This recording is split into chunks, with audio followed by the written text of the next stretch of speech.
Not again, not again, not again. Hello and welcome to the Exploding Appendix podcast. I'm Bradley Tuck, and in today's session we'll be talking to Leigh Phillips. The session was recorded as part of the Exploding Appendix Avant-garde art practice and research group, which meets fortnightly to discuss a range of ideas, sometimes related to the avant-garde, art history, culture, but sometimes also drifting into areas such as history, politics, and broader social issues. This session was recorded on the 9th of February 2021, and the session is open to anyone who wants to join. So if you would like to get involved in these sessions, visit our website www.explodingappendix.com/categories/events. You can also send us a message at explodingappendix@gmail.com, or you can check out our social media platforms such as Facebook, Twitter, and Instagram. But in today's session, we'll be talking to Leigh Phillips. And over to the show. Just a really big welcome to Leigh. Mainly been reading through this book, ready for today, which it was written in 2014. It's a really great book, by the way. It's really interesting, thought-provoking, really good arguments in it. Whether you agree or disagree, it's a really good piece of work to kind of engage with. So it's called Austerity Ecology and the Collapsed Porn Addicts, A Defense of Growth, Progress, Industry and Stuff. And there's also this newer one, which is 2019, People's Republic of Walmart, How the World's Biggest Corporations Are Laying the Foundations for Socialism. That's also available. This one's Verso books, the other one's Zero books. Really good book. And the second one's co-authored with Michal Wyszorski. Yes. So what I wanted to sort of start with, and I suppose because I'm sort of coming from a background which is sort of interested in art and art, I was sort of thinking about how, if we look back at the 19th century and the 20th century, we see how a lot of artistic innovation emerges alongside political and scientific and technological revolutions. And whilst it seems hard to trace an exact or direct causal link, these elements seem to emerge concurrently. So one of the things that sort of really inspires me about art, politics and ideas of this period is how challenging, innovative and daring they could be. And so likewise, in Austerity Ecology, you champion modernism's Promethean ambition, calling on us to recapture something of the Russian cosmists, Spinoza, Diderot, Paine, Lenin, Roosevelt, Sylvia Pankhurst and Neil Armstrong. What does modernism mean to you, and why is it worth defending? Now, this is interesting because I would make a distinction between modernity and modernism, but maybe I shouldn't. But for me, well, I mean, modernity, the way that I would be using the word would just be the traditional way one uses it in any sort of historical, very conventional historical narrative of primarily European history. So you would have, the ancient world, Middle Ages, modernity. It looks a little bit different in some other places because you can jump straight from a sort of feudal situation into a sort of more capitalist one. You have this very rapid transition from feudalism to capitalist modernity in China, for example. But roughly, that's the sort of schema that I'm thinking about. And modernity would be Renaissance, Reformation, Enlightenment, scientific and industrial revolution. That's the sort of process there. Now, what I would say is, I'm a socialist. I'm a democratic socialist. Conventional socialist perspective was that the Enlightenment project, modernity, came with both horrors and marvels, and that the aim of the conventional socialist approach would be, is there a way for us to take over, to keep the marvels, the wonderful things like public healthcare, let's say today, and do away with the horrors? So child labor is a great historic industrial revolution example. Is there a way to do that? And then more specifically, within expressly Marxist perspective, it would be, are we able to eradicate exploitation, the commodity form, the market, while still having all the benefits of industrial society? And I think that hypothesis, well, I hew to that hypothesis, I think that is absolutely realizable. And Austerity Ecology is the book was trying to recapture that sort of analysis. Within the environmental movement, there are sections of it that have variations on a theme of a rejection of modernity. I mean, the most extreme ones would be primitivists, but they tend to deep green resistance, Derek Jensen, these sorts of people, John Zerzan. These people I do think need to be critiqued, but realistically, they don't have a lot of influence within the environmental movement. I'm much more interested in figures like, say, NeoMclean, or even people who are not radical at all, maybe see somebody like David Attenborough, who do adopt more sort of limits to growth, or even anti-population, overpopulation arguments, critiques of consumerism, calls to end globalization, retreat back to the local. And I wanted to sort of remount a defense of grand ambition, a reminder of things that, like, we can't have public healthcare without the extraction of petrochemicals to produce plastics. Does that mean that we need to be combusting fossil fuels? No, there are pathways that we can do it aside from that. It would mean that we do need extraction of iron ore to produce steel, to build housing. There is no pathway around extraction, industrial modernity, factories, and so on and so forth. What we can promise is that we can end exploitation, that we can end competition and markets, which are the real cause of the inability of us in a contemporary society to reasonably deal with and rapidly deal with challenges like climate change, biodiversity loss, nutrient pollution, and so on and so forth. And I would make the argument that insofar as we have had a series of environmental success stories where there have been some cases. So for example, in the Great Lakes in North America, until the 1980s, you had terrible acid rain, and that is almost all gone now. Air pollution, water pollution, much of the West has largely been dealt with. The ozone layer, the ozone hole problem it was a huge deal when I was a little kid in the 1980s, that would have by about 2050 almost eradicated all terrestrial life, is now largely solved. In all of these cases where we have had these success stories, it has been running against the narrative of free markets and in favor of regulation, of technology, of enforced technology switching, of industrial policy. In effect, it is the traditional socialist argument that the market, left to its own devices, let me put it another way. If we discover that there's a particular commodity, such as fossil fuels, that is harmful to us, within capitalism, under markets, you still have an incentive to continue to produce those. So you have to intervene in a non-market fashion to get out of that, to regulate, to impose a different metric of what is beneficial. Now, this sounds a little bit like social democracy. It isn't anywhere near as radical as socialism. But I think that there's a spectrum there between democratic socialism and social democracy. But in any case, and ultimately that if we want to eradicate these sort of problems, and there are much more extensive and deep-seated elimination of these problems, that we will need to go much further along the sort of the spectrum from social democracy to democratic socialism to eradicate the commodity form, i.e. to eradicate markets, because that's the only way that you can eradicate the incentive to continue to produce these harmful commodities. So that's sort of that's the, I guess, not elevator pitch, because that's way too long for an elevator pitch, but that would be my defense of modernity. There are lots of other aspects as well, but that's a good starting point. Can I just ask you to clarify? So in terms of, like, given an ideal political system, how do you envisage us, like, what's our relationship to fossil fuels? What's our resource usage at a global level? Do you imagine some kind of like a planned economy where we have a budget for fossil fuels? And right, okay, cool. No. Sorry, I would say yes to the first part about a planned economy, or getting as far as possible to a fully planned economy. But I wouldn't say that we have a budget for fossil fuels. I would say at the moment that we want to eliminate the use of fossil fuels completely as rapidly as possible. Specifically with respect to fossil fuels? Yeah, I suppose. And sort of, do you imagine particular technologies coming through to supplant fossil fuels? Because you mentioned that we need certain things for the modern lifestyle, for like healthcare and such. So how do you negotiate this seeming antagonism between the modern, living standards that we enjoy and the need for resource consumption? Well, I don't think there is an antagonism between modernity and resource consumption. You need resource consumption for the modern world. Well, you need resource consumption for any standard of living, and even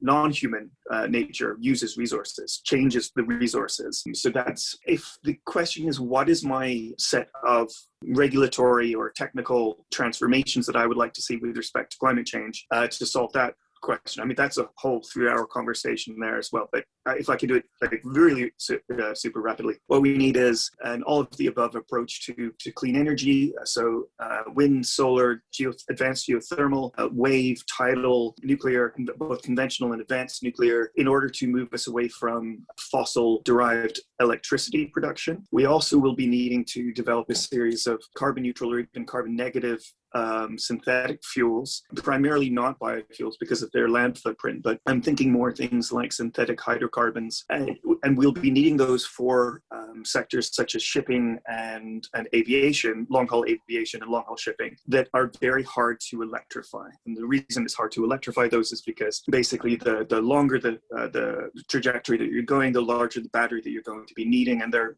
aren't any recharging stations in the middle of the Pacific. There are additional problems with aviation with respect to the fact that the heavier and bulkier the battery that you're using, you actually then literally have problems with taking off. So we will be needing to, if we're going to maintain those aspects of modernity, then we're going to have to come up with synthetic fuels. And there are some fairly straightforward pathways to be able to achieve that. We can combine direct air capture of carbon dioxide, drawing down carbon from the atmosphere. And that's a very energy intensive process. So that process has to be powered by a very clean and very cheap electricity. Places like British Columbia, France, Quebec, Norway, Sweden, Finland. There's a couple of other major economies that already have very low electricity grids. So these are the places that we really should be trialing those sorts of technologies. You can combine that with cleanly produced hydrogen. If the hydrogen is produced through, we'll see which pathway is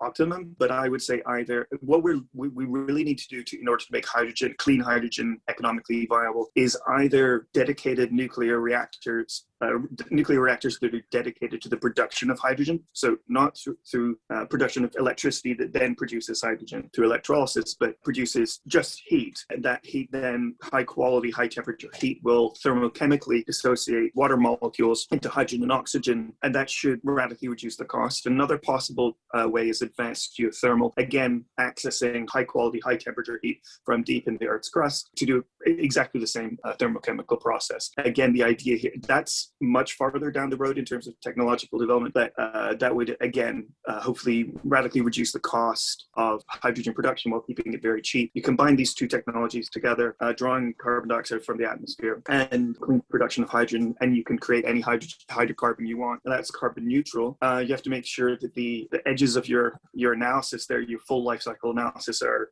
sufficiently broad so you're not excluding possible other sources of greenhouse gas emissions in your system. But the more that you decarbonize the entirety of the economy, the more the rest of that life cycle is cleaned up. So those are the sort of cleaning up electricity, but we will also need a series of different clean fuels. There's a series of processes within agriculture as well. I would be looking towards, again, the clean production of hydrogen is necessary if we're going to get away from natural gas production of fertilizer, one of the primary causes of greenhouse gas emissions in the agricultural sector. And mid to long term, I would like to see a transition away from production of beef and dairy through actual cattle towards synthetic meat production and synthetic dairy production.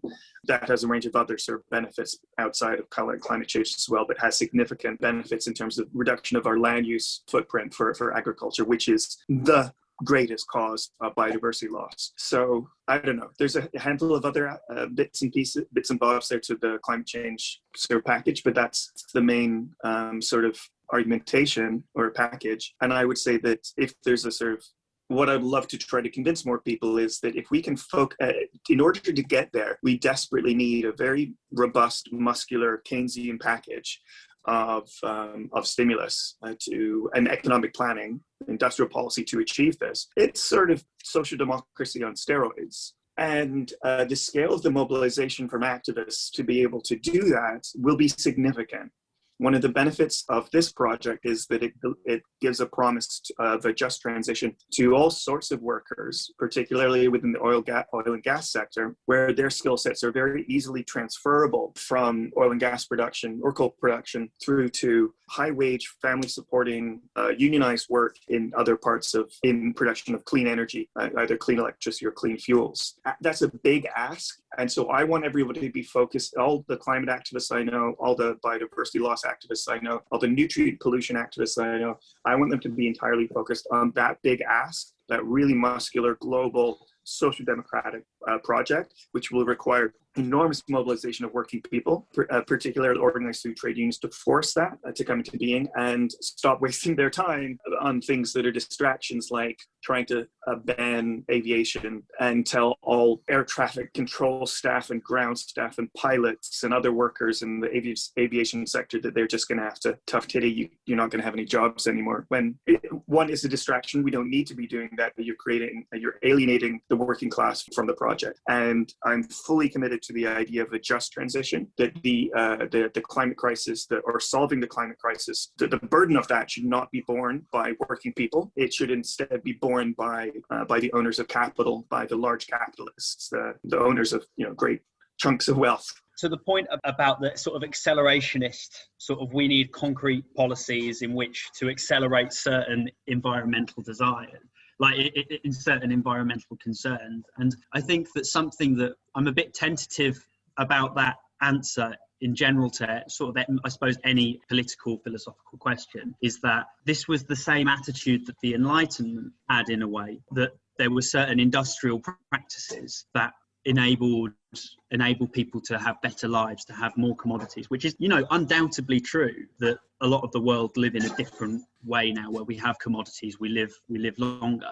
But there are still elements of that acceleration that led, the Holocaust wouldn't have happened without industrialization. And I think that this is the modernist point, the Frankfurt School point, that the things that we say, all of these practical points about, we do this concrete thing with hydrogen to figure out a new solution. The whole point is that we can't envisage the problems that this may cause. So you solve your problem and then a new one emerges out of that. And do you think that that's just a philosophical, are we just philosophically scared when we have that sort of position? So, I'm very hesitant around the term accelerationism because it's used in so many different ways by so many different people. I make a reference to it in the book, but I tend to think of it as it was a trendy fad about 4 or 5 years ago within certain philosophy departments. I don't think that anybody really, you just defined it as solving problems. And I think there's nothing wrong with solving problems. We, as a species, try to solve problems outside of modernity. There are non-human species that try to solve problems. In terms of the challenge being, if we solve a problem in a particular way, we can't envisage, how do you put it, problems that might emerge as a result of solving that problem. That's just the nature of being human. In the process of solving problems, new problems arise, and you solve those problems. Solving those problems will prompt new problems. There's no society that's feasible that has no problems. That's the reverse of what you'd be saying, is that you can envision just a society with zero problems. And I think that it's beyond utopian, it's undesirable. Through the solving of problems, through the existence of problems, we progress. In terms of the Holocaust, couldn't have happened without modernity. And this is, as you say, this is the argumentation of the Frankfurt School, or rather some within the Frankfurt School. There are other ones, such as Henrik Grossman, that would not have endorsed that perspective. I actually, in the book, I disagree with that perspective, because going back to the argument that I opened this with, which is the thesis there is that we can only have the marvels of modernity with the horrors, that we can't separate the marvels. In order to give up the horrors, we also have to give up the marvels. The socialist hypothesis is that doesn't have to be the case. That we can have the marvels without the horrors. The horrors are not a product of technology. The horrors are a product of commodity production. And that once we eliminate commodity production, there's no longer any incentive for those sorts of things. That doesn't promise there'll be no problems, but it certainly promises there will not be the antagonisms between humans on the scale that would deliver a Holocaust. Why do you think a technological solution is better than some sort of grassroots movement to...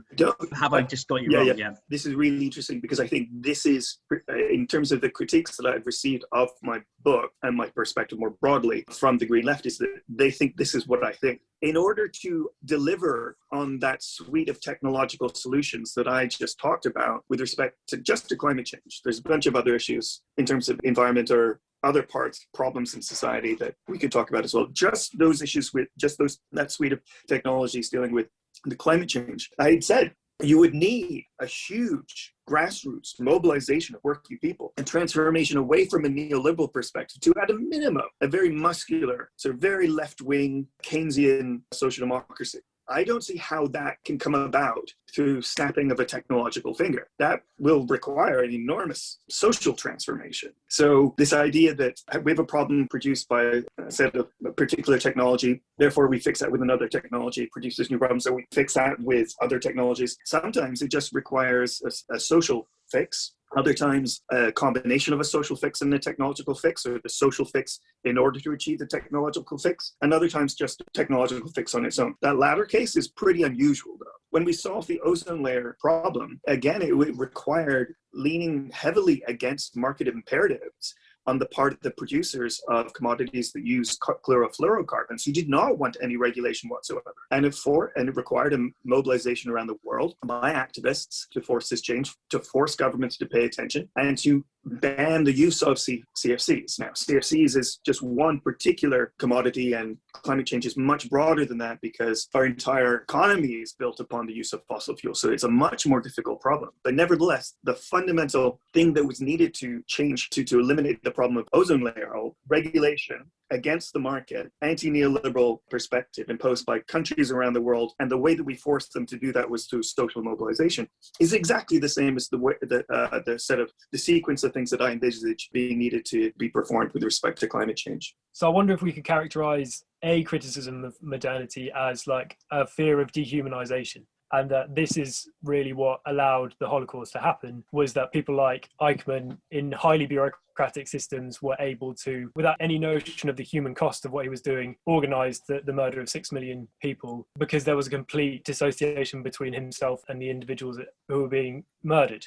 So I wonder if what we need to do is rethink the structure of our society such that the primary point of contact is on a human scale. So, you know, local town hall councils where we talk about the really practical decisions about what we do about that park down the road.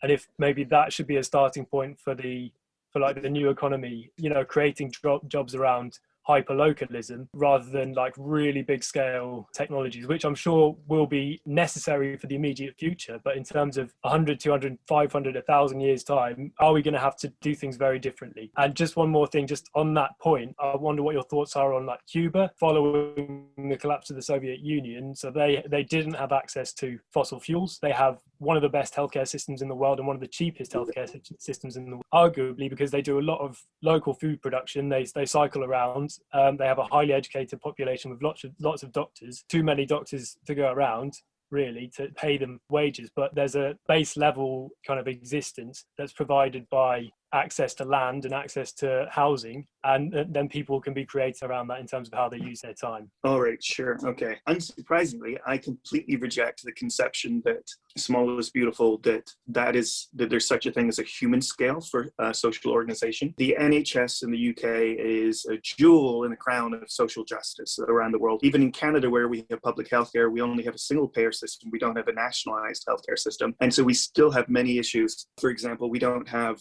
free dental care, we don't have free optical care, and so it's still not as good as the NHS. We still have to pay for pharmaceutical products. So our public healthcare system is still very compromised compared to the NHS, even after the NHS's sort of neoliberalization under Tony Blair and Gordon Brown. That NHS is a vast, non-local, very complicated series of endeavors using the advanced equipment. That advanced equipment is produced using global supply chains, including extractive industries necessarily to produce the raw materials to make, say, a dialysis machine. There is no small local town council that can produce a dialysis machine themselves. There's no small local town council that can even produce a toaster. This going back to the art aspect here, this is very interesting. I can't remember his name, but there was a British artist that decided to produce a toaster himself, produce all of the materials. So dig out the steel or the iron ore,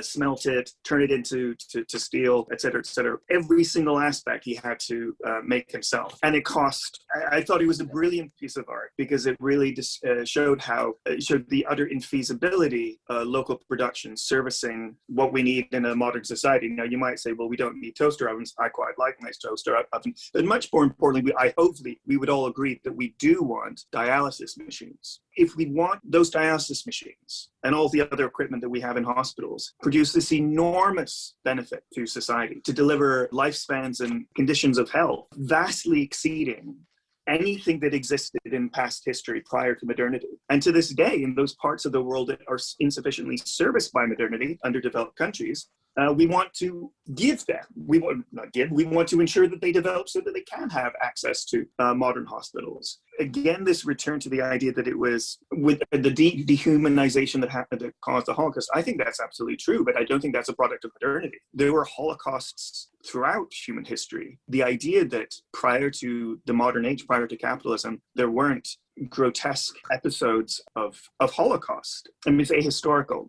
Ancient Rome was a slave society. Same with ancient Greece and ancient Egypt. But even if we want to turn the clock back to hunter-gatherer society, the evidence is increasingly that this was not a Eden of cooperation. Certainly there was sort of what we might call primitive cooperation within a particular group, but between the groups, there was just unending war, fight over resources. Today, we live in a world where there is a surplus that allows us to reduce that competition. The only thing that maintains the need for competition is the false economy of capitalism. We can eradicate that aspect. It's that competition that produces the dehumanization, not technology. Technology and modernity has allowed us to reduce dehumanization overall. Oh, on Cuba, I find the Cuban example interesting. I mean, I should say I'm a very fervent anti-Stalinist. I don't feel that the Stalinist model was ever an example of the democratic socialism that I would like to see. I do think Cuba is a special case. However, even though under Castro, the society or the economy was modeled on the Soviet Union, it was a much nicer version of that Stalinism, in the same way that under capitalism, if I had to have a choice between living in a Sweden or a Canada or a Finland, or on the other hand, the United States or Haiti or Democratic Republic of Congo, I would definitely choose the Finland or Sweden. Similarly, if I had to choose a society to live under Stalinism, would I choose the Soviet Union or East Germany or a Pol Pot-run Cambodia, or would I choose a Yugoslavia or under Tito or Cuba under Castro, which were relatively free or with some slightly greater level of civil liberties? I would choose those ones. So I wouldn't say I have a soft spot for Cuba, but I would say that Cuba is somewhat different from the Soviet Union. And I do think that in the contemporary period, they have certainly radically enhanced their delivery of public health care, not just domestically, but around the world. And that's something absolutely to be celebrated. What I would say is that their delivery of that super advanced healthcare is not a product of local agricultural production, but it also depends on an international supply chain dependent upon extractive industries. If anything, Cuba's healthcare could be so much better than it already is if it weren't for the US embargo inhibiting its development. It was the embargo and the collapse of the Soviet Union that forced Cuba to engage in local food production. If that hadn't happened, they wouldn't have done it. They would have continued their industrial agricultural production. So from what you've been saying so far, am I right in thinking that this in many ways encapsulates the term ecology austerity? Because it seems to the questions, I'm not saying defend, I mean they're just questions, but they seem to be coming from the perspective that rather than try to seek even more investment in technology, that we should try to maybe take a step back. So these are clarification questions. Is that what that is? Because I don't know. So is that ecology austerity? And then does that tie into this issue about degrowth, which again is in sort of a new concept to me? It came up with this term ecoausterity to describe this whole package of ideas that I was seeing on the Green Left, or rather in parts of the Green Left, around limits to growth or degrowth, smallest beautiful, localism, anti-consumerism, a sort of semi-Luddite, anti-technology, anti-progress sort of perspective that emphasizes more the artisanal, as if that the artisanal was more authentic, denounces large-scale projects as mega projects, denounces globalization rather than, and wants to retreat to the local rather than, as the global justice movement did 20 years ago, say we could have another globalization, another world is possible, to describe some of the epistemic relativism that you see in some quarters, to describe other ways of knowing other than the scientific enlightenment, the scientific method, even some sort of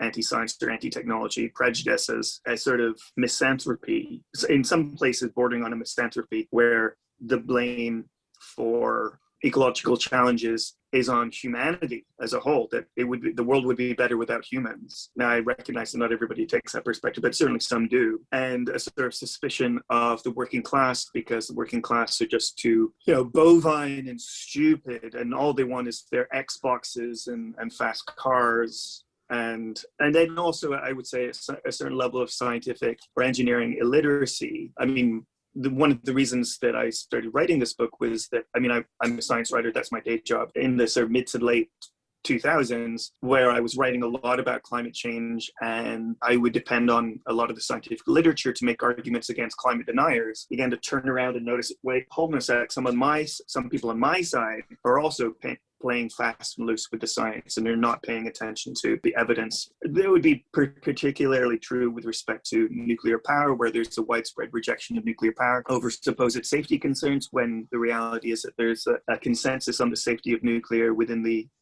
scientific community, almost as robust as the consensus that global warming is anthropogenically caused.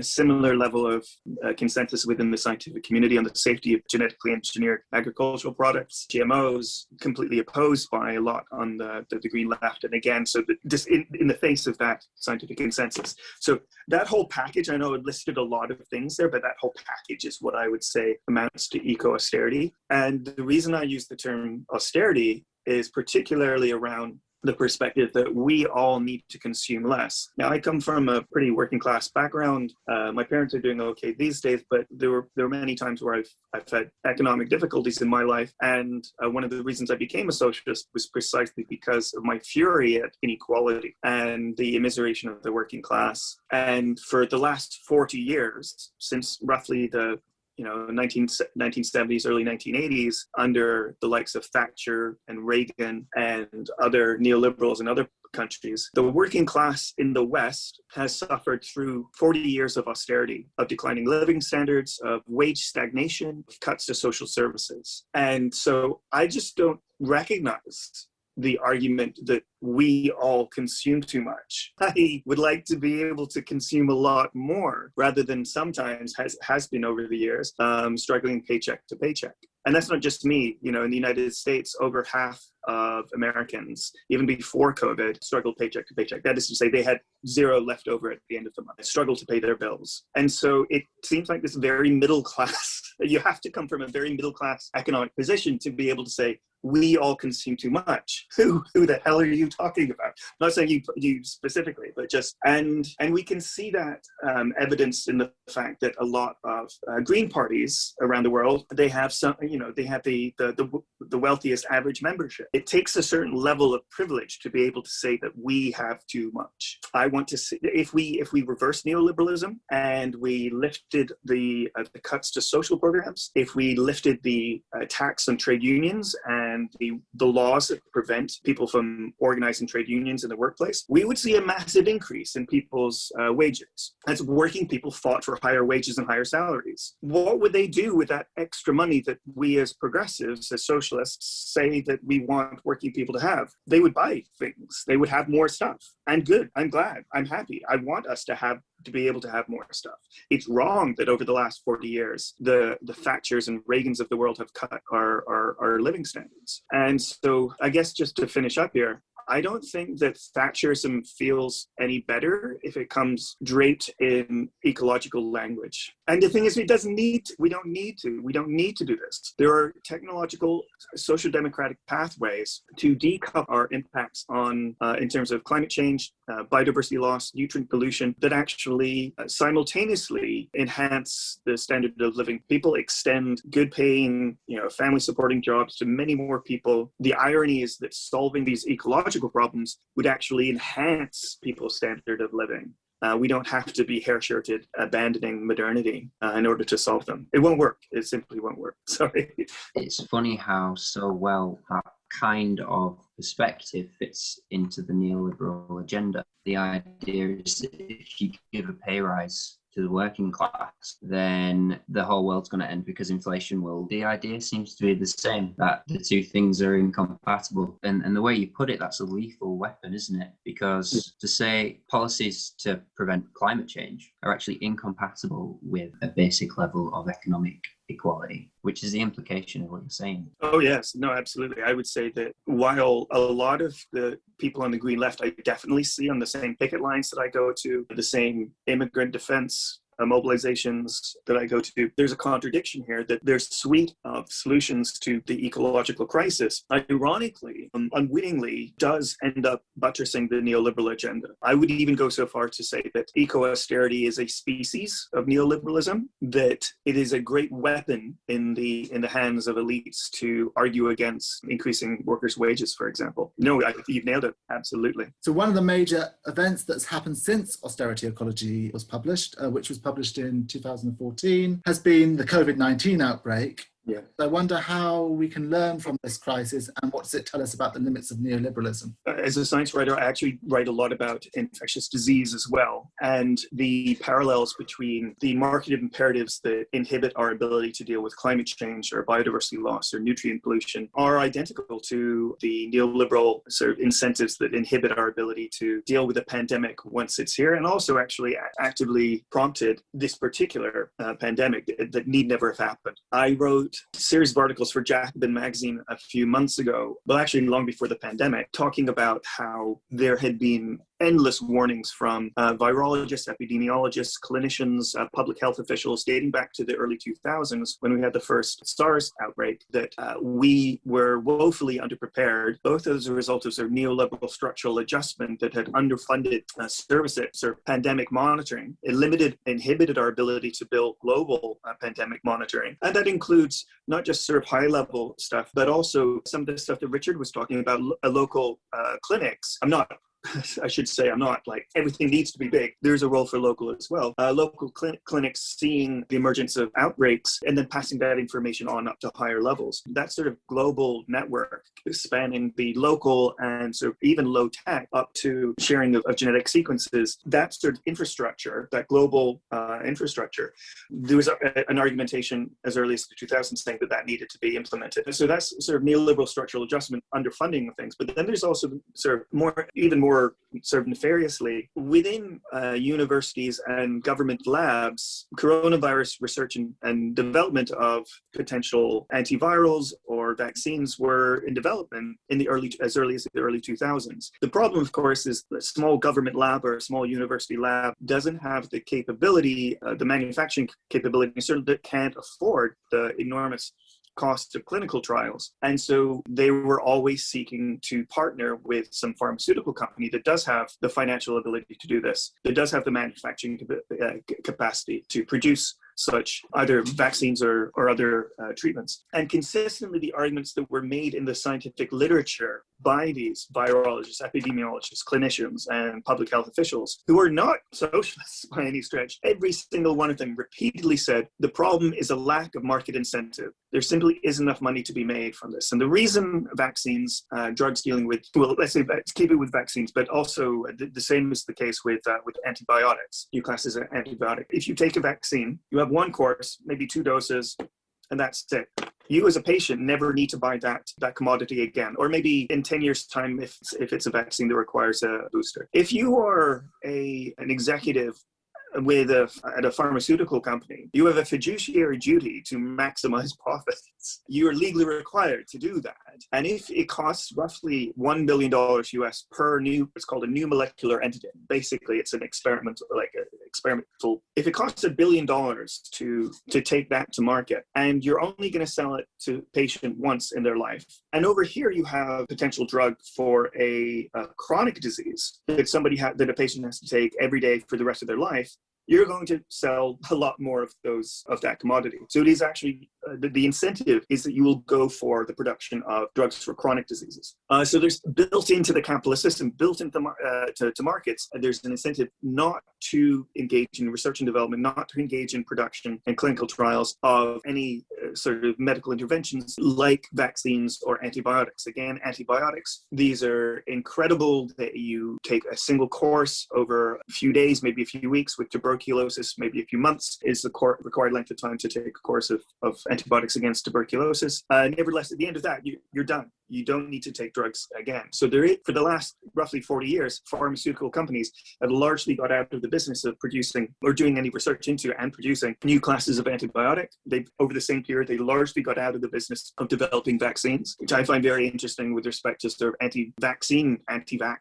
Sort of people who who talk about how vaccines are produced by big pharma, they're only out to make money. The irony is that vaccines aren't profitable enough, and so we actually the problem with big pharma is that they don't produce vaccines. The suite of vaccines that we've seen responding to COVID, particularly the 2 mRNA vaccines, are outstanding. The only reason that those were able to be developed as fast as they could is because governments, particularly the United States government, bankrolled the research in the first place, funded the clinical trials, funded the manufacturing facilities, and also gave advanced purchase guarantees saying we will purchase X billion doses of this vaccine, whether it works or not. In those cases, those pharmaceutical companies were now able to say, oh, well, we will make money from this. In fact, we'll make billions. Absolutely, we will now engage in the production of these vaccines. But it was not the market left to its own devices. Here, conservatives saying, isn't this wonderful? This is these vaccines are a clear example of the wonders of the market, of the wonders of capitalism. It's the opposite of that. It's about how we need many more socialist institutions, how these vaccines are proof that we need to pivot away from neoliberalism. There's lots and lots of other examples of the absurdity and irrationality of market incentives with respect to pandemics. But I guess that's a good intro to some of the things that I've been writing along those lines. I just wanted to add to the toaster analogy. You were hesitant in saying this, and I'm just going to say it because I'm more ignorant than I can. I do think we need toaster ovens. One, they're efficient. Put it in, it cooks for the right amount of time. The bread is right next to it. But the more we go back, we would still want stuff. We'd still want to eat bread and toast. But like, if you're making it on a fire for billions of people on Earth, you're just making the problem even worse. So stepping back technology is only advancing the disaster. But then beyond that, on top of that increase, as you move back into a society that has consumer goods, because we're not going to stay in that regression, because it's a regression, we're going to have to move forwards, and people will. So you're only going to then compound what the problem we have now on top of backtracking badly. Yeah, Neil, you've hit the nail on the head there. 2 ways. The historic socialist demand was not just for bread, but for roses too. Don't know if you've heard that famous phrase, we want bread, but we want roses too. And there are, a series of socialist hymns, bread and roses. And the idea there is that to be human is not merely just to merely survive. You can merely survive in a prison. Prison cell will merely deliver what you need to continue to breathe and live. But that's not life. We want color to our lives as well. And now, I'm not saying that the entire suite of consumer items that are produced within a capitalist system are exactly the same suite of items that I think I would like to see in my imagined perfect world, egalitarian society. I don't see how a globally just society without markets would bother producing, for example, 1 bar of soap with masculine-oriented packaging, and then over here, the exact same piece of soap with now feminine packaging in order to bifurcate the market to sell 2 bars of soap to the same household that would otherwise buy just 1. That's clearly a product of market irrationality, and I don't think that there's any sort of genuine benefit to society to. That's not a rose. That's not one of the roses that I'm talking about, that the gendering of soap packaging. I do want to make a distinction that I'm not merely celebrating willy-nilly all the consumer items that we have today, but I do think that many consumer items are just nice to have. And I frequently come across arguments from the Green Left, and you go to their homes, and even these ones who live in sort of what they feel to be very frugal, their idea of what's necessary is this very expensive, recycled coffee table that they bought in Stoke Newington High Street, which costs £200, and there's a sort of snobbery there as well, where what exactly is wrong with a lovely little plastic trinket that you get in your Happy Meal that brings great joy to your kid? I don't see what's wrong with that if we can decouple the ecological impacts of its production from that. And we can. There's no reason that we can't. And just very quickly to finish up here, the second point you made there, Neil, which is equally excellent, toaster oven versus, toasting your toasting your bread. You don't toasting your bread over a campfire. Think about the deforestation that would occur in order to enable these 7 billion people to have campfires today. The toaster oven is a radical reduction in the environmental damage that would have to occur to achieve that. Toaster is another of those items that could be almost flawless, and the high consumption of them then gets blamed on the consumers and the working class, because they're not buying a toaster that's £100 that's going to last them for the rest of their life. When everyone should have access to the exact same quality of toaster, that's the sensible way to do it. Yeah. The overproduction is the capital. It's that we need to sell 50 of these while it's making ropey. Yeah. Absolutely. Now we're talking about planned obsolescence, where a corporation will expressly design a product to break down within 2 or 3 years in order to force consumer to purchase a second so-called updated version of that. It's ridiculous, particularly with respect to toaster. I mean, toaster ovens are really ironically fascinating commodity. Their basic design hasn't really changed, the fundamental technology since the 1930s. And because in the 1930s, it was still very early on in the development of modern markets, planned obsolescence hadn't really taken off to a great degree at this point. So ironically, if you buy a toaster oven from the 1930s, it probably still works. Or if it doesn't, it would be very straightforward for you to fix it. That's not the case with contemporary toaster ovens. It's bizarre. Global egalitarian order that I would envisage would certainly do away with planned obsolescence, while still having lovely consumer items. Even the word consumer item is a bit of, I'm using that to say the fripperies, the baubles and trinkets, because of course in the fully socialized world, you wouldn't really talk about commodities anymore. So consumer item is probably, it's not quite the right word, but you know what I mean. I was just going to ask you a little question about your take on kind of the new environmental point of view of basically pushing for universal basic income as a push to this kind of idea of at least social democracy and potentially a further sort of environmental utopia that we all dream about. A couple of people that I've read have said universal basic income, basically the key to all of our issues. I think it's a great idea, but it also comes with drawbacks. And yeah, I just kind of wanted to hear your point of view on that. That's a great question, Sally. Particularly in the pandemic, we've seen many countries deliver monthly payments to workers, either through furlough schemes or just direct payments that have happened in Canada. And that was certainly necessary. If anything, I think these programs should have been much more generous. And from that, a number of people have begun to argue, therefore, oh, look, see, we've got a universal basic income, or foundations of it. Isn't this good? Let's keep this going. And I would say that let's remember very clearly that the reason why this was rolled out was not on the heart of any sympathy by elites for us ordinary people. It was because if we suddenly didn't have any money at the end of the month as a result of the lockdown, or just being sick, or just retreating from any sort of normal economic activity, suddenly millions of businesses were collapsing that employed people. That would have a knock-on effect in other businesses. Those businesses would collapse. If I can't pay my rent or my mortgage, my landlord goes out of business. Maybe with the mortgage, maybe a bank starts to collapse. It would have been this chain of events. It would have just frozen up the entire global economy, true sort of global depression. And so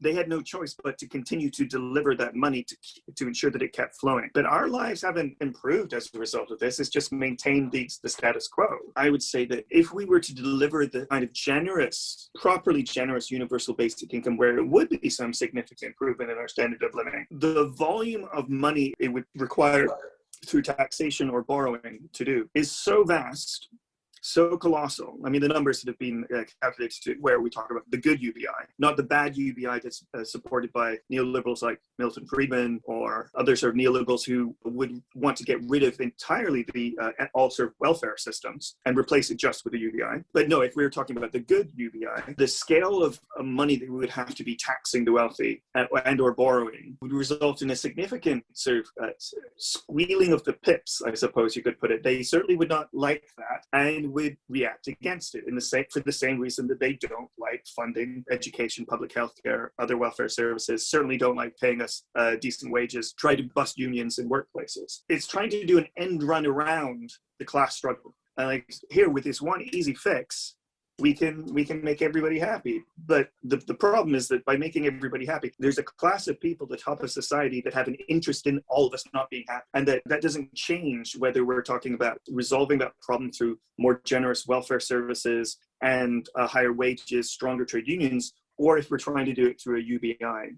We still run up against the barrier of a group of people at the top of society who have an interest in both of these things not happening. The second thing that I would say, and this is particularly with respect to, again, issues around climate change. If somehow even magically we were able to come up with that enormous sum of money to deliver to people just as a right of their being human, I understand and sympathize with the perspective. I absolutely get where people are coming from in articulating this. And I don't in any way think they're bad people. I think they're deeply humanist ideas, loving their fellow person. But imagine if we spent all of that money instead on the colossal new clean energy infrastructure that we know that we will need to achieve a net zero greenhouse gas emissions economy by 2050, which is the date that we know that we need to be doing it by, according to the UN Intergovernmental Panel on Climate Change. If we spent all of that money on that, we would be hiring a whole bunch of people, millions, billions of people to put that stuff together. So those people would have the good life that we promised through the GoodUBI, except that we would also now have all that amazing infrastructure. I'll go further, one additional step here, in that I do think that part of being human is laboring, is working, is feeling productive and helping out and being a productive part of society. I know that there's a lot of work within capitalism that really doesn't feel like you're doing very much use at all. But I do think that if you put billions of people to work to building out that clean energy infrastructure and the other parts of clean infrastructure that's not energy related as well, I think billions of people would feel, wow, I'm doing something really useful for society. I feel really, I'm contributing. I remember a story a friend of mine told me about. He went down to, I think it was Cape Canaveral in Florida, I guess it is, to visit NASA. And he met a worker who his whole job was just to drive out. He wasn't a high-skilled worker, but that was his job. It was a good high-paying job. It was union, so it's the good life. And he was so proud that he was participating in this amazing human endeavor of sending humans and satellites into the next frontier. He just thought it was a wonderful thing. And rather than the vision of UBI of paying people to stay at home, to do nothing, or do whatever they like, which is, that's interesting as well, but to pay people to do wonderful, amazing humanist tasks like building out the colossal clean energy infrastructure that we're going to need, I think that would deliver that same sort of sense of purpose, commitment, to contributing to other humans' well-being in society that we've so lost under neoliberalism. The one thing that I feel slightly uneasy with is you hit the nail on the head there whenever you were talking about humanism, because I'm very much that. I really believe in intersectional environmentalism, where we try and solve every issue together, whether that is social inequality or racism or climate change or biodiversity issues. I think they're also interlinked. I mean, that's the definition of ecology in itself. And I guess for me, it's a little bit jarring and a little bit black and white to solely invest in the technological push without also addressing some of these social economic issues that potentially UBI may help. Because for me, whenever you talk about mass investment in and all these jobs in fantastic green energy, and I do agree, to me the people who do end up benefiting those jobs are the privileged people that exist at the moment, the white middle class, who potentially are already educated, and that's just a perspective that I have at the moment, but feel free to critique. The concerns are totally legitimate. I would just say that I don't think that is the case. We want to make sure that it isn't just those people who are already most privileged to be the beneficiaries of the clean infrastructure development. But we know that we will need probably between a doubling or a quadrupling of current global energy infrastructure. Likely higher than that, because that's usually just relating to electricity decarbonization. It tends not to encompass the additional clean energy infrastructure that we'll need for things like transportation, heating, and industrial processes that also need to be powered. So let's just take that as a conservative baseline. That needs to be built out everywhere in the world. the bulk of greenhouse gas emissions that are going to be leading to, at least put us at most at risk at breaching 2 degrees of warming, never mind 1.5 degrees, will come from the global south as they develop. China and India primarily, but also Indonesia, Egypt, Nigeria, a number of other countries, but those are sort of the large populous ones that will have play a significant role in the production of greenhouse gases if the development pathway is primarily through coal or other fossil fuel energy infrastructure. If instead it's done through clean energy infrastructure, obviously that's what we want to do, and that pathways for close, which is great. Who's going to be building that infrastructure in those countries? It's not going to be privileged white people domestically. There may be some managers and some engineer consultants that come from Western countries, but primarily it's going to be the workers in those countries. Even in Western countries, a lot of the people who are most at risk of being thrown under the bus, I suppose, in the clean transition are people who historically may have had decent unionized, high wage, family supporting incomes in the oil and gas sector. And now, as we transition, what are they going to do? So I don't think we should stop. I mean,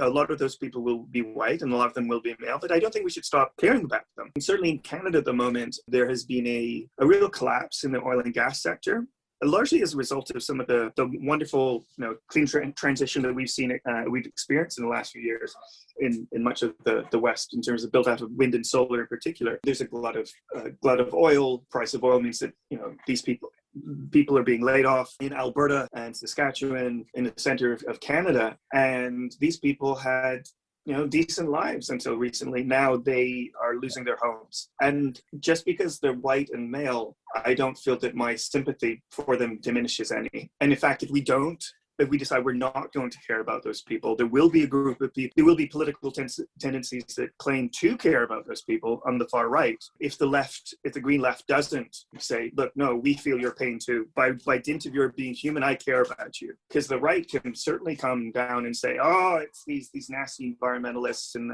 the feminists and LGBT plus people and they're living the cities, and all they care about is just their intersectional postmodern humanities degrees, or what you've heard all the bullshit, right? And they go and they say, and who are the people that are responsible for your loss of jobs? Well, it's clearly these green people. And we really have a responsibility to go and say, no, we see a good life for you guys as well, and that you're human. You deserve a good life, as do we all. We absolutely have to have sympathy for those. I don't think you were saying we don't have sympathy for them. I just wanted to flag that I do think that oil and gas workers are people too. Yeah, I think it's more just a fear of the current system that we have, which does favor the already privileged, that just keeps being the status quo, rather than an ability to kind of restructure in an anti-capitalist fashion. I absolutely agree, but I do want us to keep our eyes on the prize. The privileged, the owners of capital are the bosses and not ordinary working people. Even if some of those ordinary working people do earn a better income, they're still workers.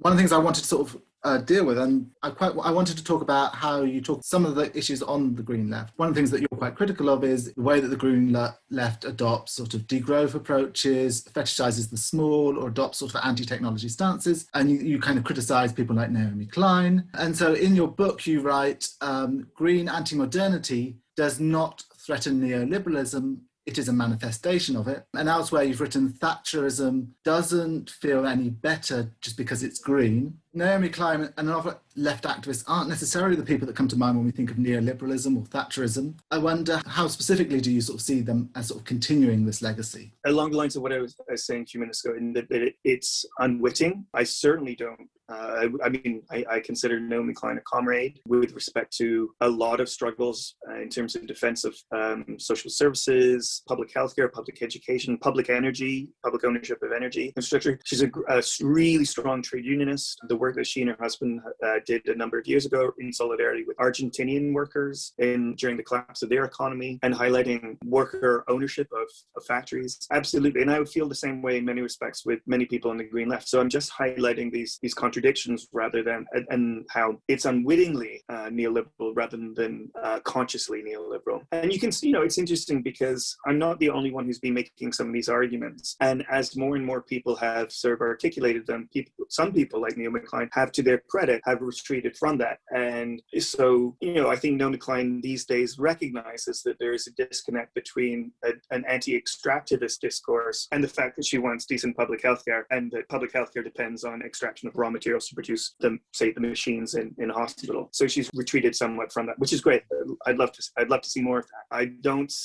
I certainly don't see the Green Left as an enemy. I want to convince. I know that I should be a better person sometimes because I do get upset online on Twitter with people sometimes, and they get very upset with me, and I need to do a better job of that. But I kind of blame I certainly blame myself, but I kind of also blame Twitter as just the most inhuman platform for conversation ever. The only reason I'm still on there is that you kind of still need to be on there as a journalist. Yeah. I don't know. That was a very airy-fairy thing to say, but hopefully I get across what I meant there. Twitter is monstrous. I think most people are probably in agreement. Even people that potentially disagree can agree that Twitter is monstrous. So I just wanted to get back to the topic of COVID, because I think it brings out just the point that I was trying to make before. So I should preface this by saying I'm not against socialized development of vaccines or medicine or dialysis machines for that matter. But I think it's interesting to note that if you look at the comorbidities associated with COVID-19, it's the things associated with preventable diseases. So it's diabetes, it's obesity, it's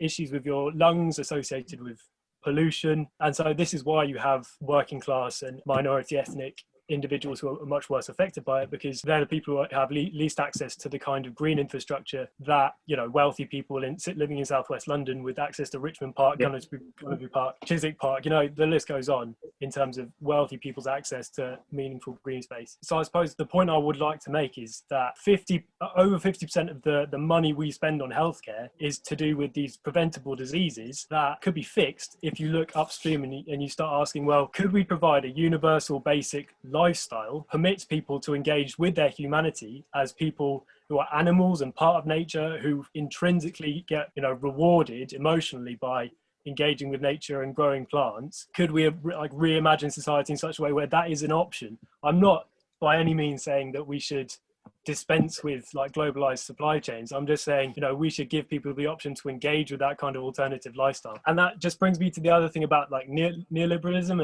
and the Green Left being kind of conflated. If my position is anything, it's for land redistribution. And if there's anything that is and the antithesis of liberalism is land distribution. So I feel like there's an important distinction to make. Whilst, you can maybe legitimately call me in favor of some kind of austerity, I would call it a real flourishing in terms of meaningful work that everybody would want to do. I would definitely contest this notion that... Well, what would that work be? Well, gardening, yeah. Giving people access to allotment spaces so that people can grow their own food. I don't want to be facetious here, but so everybody just becomes a gardener.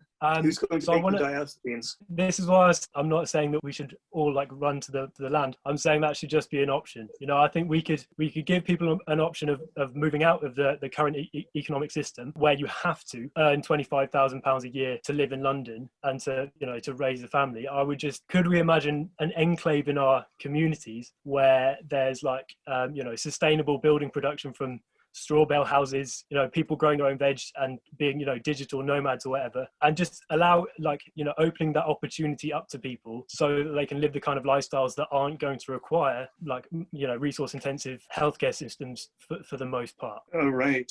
Lots to dig in there. Gardening is really nice. Parks are really nice. I would love people to have a lot more free time to be able to do whatever they would like to do. And if part of that is gardening, that's great. If part of that is going to greater access to parks, great. I'll even go so far as to say that a central aspect of my vision for solving many of the ecological crises, a city retreat to cities in order to enable more release of farmland to wilderness, effectively rewilding, which in many respects is the primary cause of biodiversity loss. It's not the only, but it's the primary cause there. So there's a lot that we're going to agree with there. At the same time, there is no evidence that gardening cures COVID. I know you're not saying that. No, I'm saying that comorbidities are preventable diseases. The likelihood of dying is substantially enormously increased if you're displaying these comorbidities, which are like their lifestyle issues rather than it's certainly contributing to the issue. A world where we have a lot more free time, where people have access to exercise facilities, where luxurious childcare services, elder care, et cetera, certainly will go an enormous way to reducing that, but not just through gardens. Some of that will require long-term care facilities, public, generous long-term care facilities for the elderly. It will require luxurious, brilliant childcare facilities built out of cement and steel that have to be taken out of the ground by workers. The idea that we would be able to reproduce all the food that we all consume in our gardens is false. One, you're in England, you're not going to be able to grow lemons or cocoa beans or coffee beans. There has to be a supply chain there. Unless you're saying, well, we need to give up on lemons and coffee and chocolate. And if that's the case, then be honest with people that I promise you a world without citrus fruit, without coffee, without chocolate. I'm not advocating like dispensing with global supply chains, which is what I tried to say at the start. The yields that you get from small-scale farming is so much lower than the yields that you get from industrial farming. So your land footprint is going to be so much worse than it is at the moment. I'm not saying that industrial farming is wonderful. There's lots of problems that need to be solved. If we were to attempt to produce the same amount of food through small-scale agriculture that we currently do through industrial agriculture, that would probably be the single worst impact that we could have on biodiversity loss, because the amount of land that would have to be converted to agriculture would be enormous. I'd have to contest that because if you look at the practical examples of victory gardens in the Second World War, you were producing 20% of the food from 1% of the land. But in terms of industrial agriculture,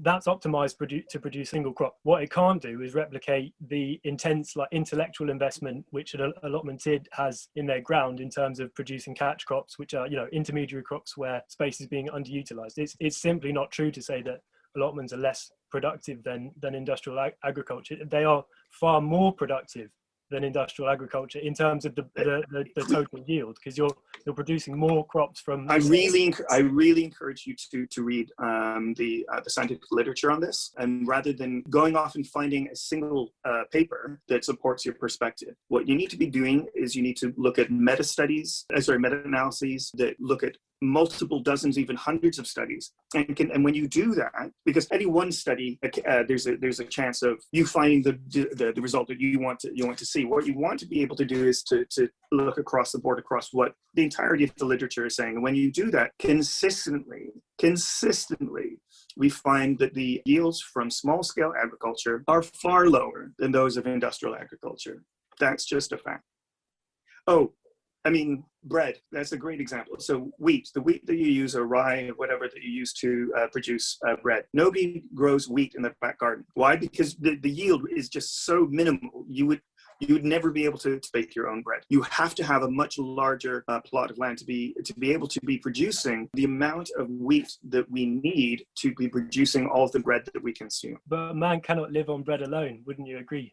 I mean, in terms of vegetable production, you certainly can produce all you need from quite a modest scale plot of land. And I mean, to your point about reading this scientific literature, I don't have any to hand, unfortunately. All I know is intuitively, as a gardener, I know that when a commercial cropper is growing his cauliflowers, the amount of time that's spent not growing carrot in the same space is wasted. An allotmenteer goes there every week and hand weeds, rather than needing to have everything available for mechanized harvest or sowing.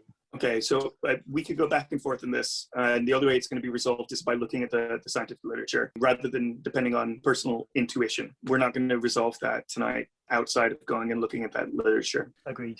So my question is, I'm struggling to reconcile in my head socialist society and a commodity society.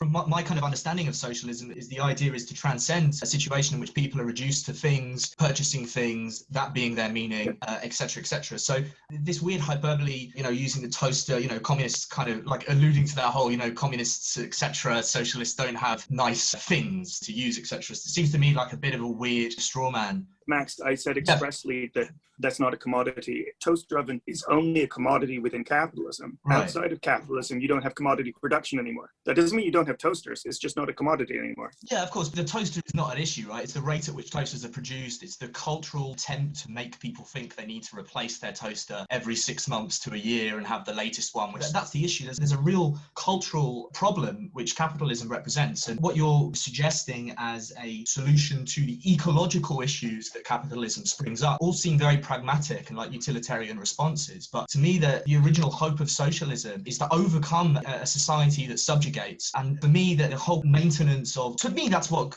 commodity culture is. People can have their nice things. To me, they don't seem reconcilable. As long as people are besieged to continually buy items that distinguish themselves from their fellow human being, there's a hierarchy, there's an order of things, and people are just another chain in that order of things. It's difficult. It seems almost like a commodity socialism or something that's being suggested. I think you weren't here for the whole piece. I expressly said that it would be the elimination of markets. So there are no commodities anymore. So it's not commodity socialism. If you have no markets, you don't have commodities. So, and the second thing is, I agree with you.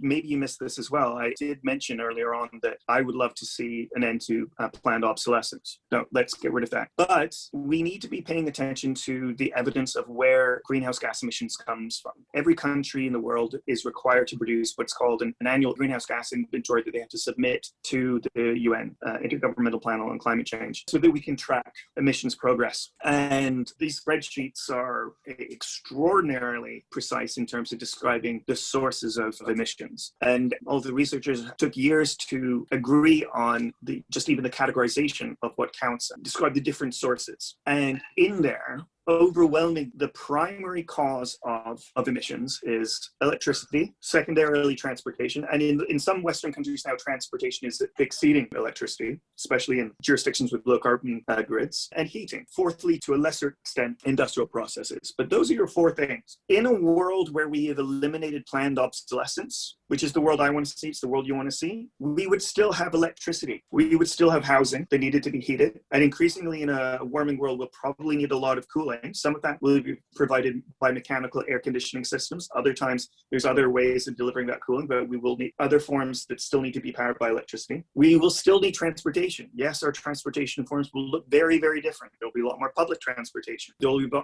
lot more electrified rail to deliver freight rather than trucks. There'll be a lot more bicycles. Nevertheless, all of those things, if you don't eliminate the source of emissions from them, they will still be producing emissions. So even in a world without planned obsolescence, but you're not tackling the technical reasons why greenhouse gases are emitted, that is primarily the burning of fossil fuels. So a couple of other things, but that's primarily what we're talking about. In a world without planned obsolescence, but you're still burning fossil fuels, you'll still have the same problem.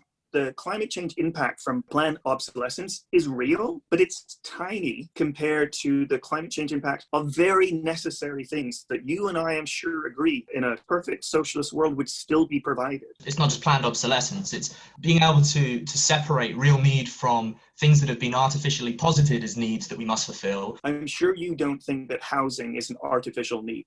No, I don't. No, of course not. For me, plenty of objects that we strive towards, that we work, are artificial needs. I mean, that's that phrase, plenty of. I mean, this is the thing that we really need to nail down quantitatively. If you're going to continue to make the argument that the bulk of climate change impacts, biodiversity loss, are caused by plenty of things such as planned obsolescence, irrational wants, prompted by advertising executives. You need to go and quantify that. And then we can compare the emissions profile of that with the emissions profile that we know comes from the production of very necessary things such as housing. It's just too sloppy to be, I'm not blaming you at all, but because this phraseology is repeated on the Green Left. We constantly hear plenty of, or most, or so much of climate change is caused by overproduction as a result of marketing departments convincing us to buy things. You need to go and quantify that and prove to me that that is the case. Because at the moment, it's just this qualitative language that has no numbers attached to it. And there's a second reason I would say that I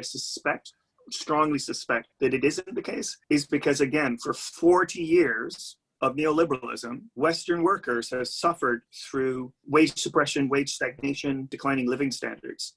The idea that we're all running around buying willy-nilly things that we don't need when most people are just struggling to get by, I just don't buy it. I do know that some people do. I do know that wealthy people do. Wealthy people certainly don't need 3 yachts, but I don't have a yacht. I don't know anybody else who has a yacht. Do you have a yacht, Max? I don't have a yacht, but I have to keep firmly in mind, the aim is not to, at least in my mind, the socialist aim is not to redefine labour. It's to essentially overcome the division of labour and get to the point where the abundance of resources means that people don't have to labour. So purely reframing it so that perhaps we maybe disagree on what is essential and what isn't essential, but there are certainly more filled positions in corporations and what have you that are really quite unnecessary and only exist to create this profit for, the board of directors. This transformation would to me lead to a massive shift in labour, not just moving labour around. Being able to do those things that kind of were originally envisioned by early socialists, saying that the socialists' kind of day would be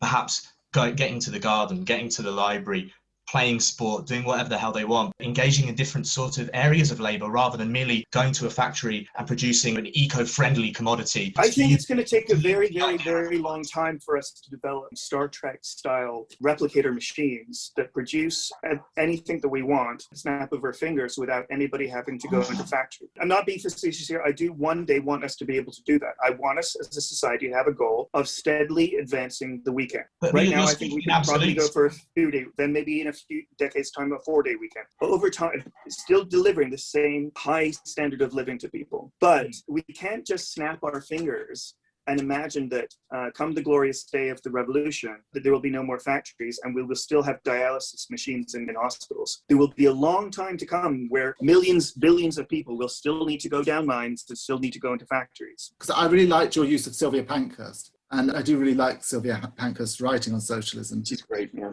Yeah. And so there's one quote that you use, which I think sort of links into what we've just been discussing. So she writes, "Socialism means plenty for all. We do not preach a gospel of want or scarcity, but abundance. Our desire is not to make poor those who today are rich in order to put the poor in the place where the rich now are. Our desire is not to pull down the present rulers to put other rulers in their place. We wish to abolish poverty and provide abundance for all. We do not call for the limitation of birth or pernicious thrift and self-denial. We call for great production that will supply all and more than all the people can consume." So that was one of the things I thought was sort of linked into some of the things that you were discussing there with Max. But I also wanted to bring in a second question. So the other one was, so you trace a lot of your critiques of ecological austerity back to the Reverend Thomas Malthus and his writings on overpopulation. And so I just wanted to ask, what were the similarities and differences between, say, degrowth theory approaches and Malthusian sort of overpopulation? Okay, first of all, that's a lovely paragraph from Sylvia Pankhurst there, and I really would recommend people go back and read about her, read her writings. But I think the most important thing to draw out of that is that it's actually just an expression, it's a very typical expression of the sort of argumentation that you found within all sorts of socialist theorists and activists, trade union campaigners at the turn of the last century, from 1880s through to the 1930s, even as late as the 1950s. It was a perfectly common perspective for socialists to be making this argument of abundance. And if you think about it in another way, it's very easy to see why this would be the case. Under capitalism in markets, the only things that will be produced are those things that are profitable. But the set of all things that are useful to humanity is much larger than the set of things that are merely profitable. We talked earlier about antibiotics. Antibiotics are not profitable, so new classes of them are not being produced. So yes, when we talk about abundance, we're saying there will be so much more stuff produced under socialism than is the meager set of things that are produced under capitalism. Is it the case that there were a handful of, some schools of socialism or some individual socialists who did take a more austere approach of back to the land or hatred of modernity or anti-industrial perspectives? Yeah, for sure. There were, particularly amongst the utopian socialists, some early anarchists, but certainly not the anarchists of Spain during the Spanish Civil War. I mean, the transition away from utopian socialism to what Marx called scientific socialism, or defending scientific socialism, was to move precisely away from these romantic ideas. And one of the reasons that I wanted to put the perspective of Sylvia Pankhurst in the book was to show just how common this, that socialism was always an argument, primarily, certainly Marxist socialism, was always an argument of abundance, not of penury.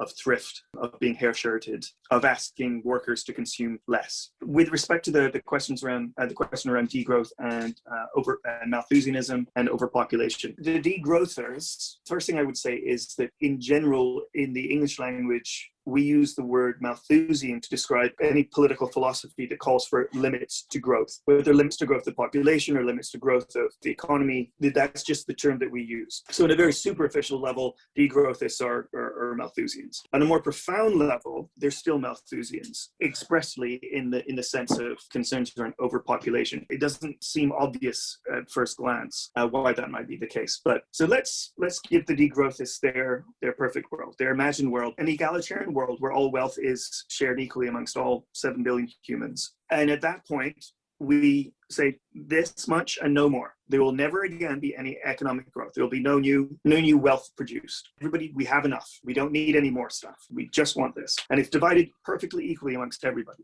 Well, within a few minutes, there'll be a baby born somewhere in the world. So that'll be 7 billion plus 1. Well, then all of that wealth that is allocated, shared out perfectly equally to everybody through collective means, but still in aggregate, it is shared out perfectly equally to everybody. They will have, let's say, 1 unit of global wealth. The minute the first baby is born, after that redistribution of wealth, that wealth has to be redistributed once again because there's now 7 billion plus 1. And that will continue if there's a second baby and third baby and fourth baby and the next billionth baby. Well, so that means that unit of wealth that has been allocated to every human being steadily has to be reduced because there's more and more people. Now, the degrowth is saying, oh, no, but we are not anti-overpopulation. We're not concerned about overpopulation. We're only concerned about economic wealth. So they're saying we're not going to try to stop there being more people. So potentially you could have continued open-ended population growth, but that means that the amount of wealth that every individual person is allocated would be less and less and less and less over time as the population increases down towards zero. Ultimately, you will be asymptote towards zero at that point. Well, of course, that can't happen. You would immediately have some sort of reaction against that, and somebody would say, in order to maintain our degrowth society without any growth, we will now have to begin to cap population growth. So logically, even though the degrowthists, for the most part, say that they aren't in favor of overpopulation arguments or capping population follows logically from their argument for limits to economic growth. I like the idea of more people.